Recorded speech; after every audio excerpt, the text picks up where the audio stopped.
business owner, of course, you know about insurance. And I hope you have something in place. Okay. There's things like buy sell agreement, key person insurance, things like that that could really, really be a boost for you and your company to ensure if a key person is to leave, to make sure your company is still going to roll as it should with that person leaving.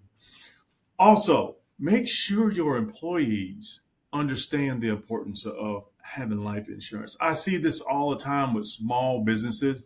They don't really educate their employees a whole lot. So when I go out and I do presentations, you will be amazed of how many people don't have any coverage, or because the company may not can afford to offer it, just don't have it at all. But listen, if I can help in any way, please let me know, like, share. Thank you.